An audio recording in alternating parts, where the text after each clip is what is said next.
Hello guys,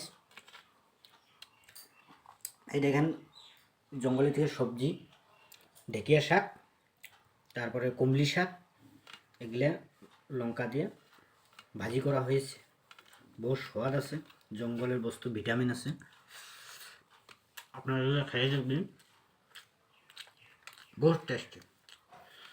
এই তারপরে দেখেন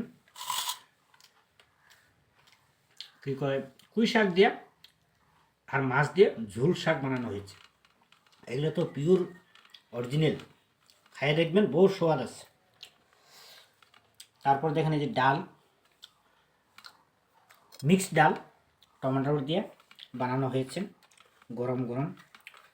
এগুলো আপনারা খাইয়ে দেখবেন, আর আমাকে একটা লাইক করবেন, আর একটা কমেন্ট করবেন, আর একটা সাবস্ক্রাইব করবেন।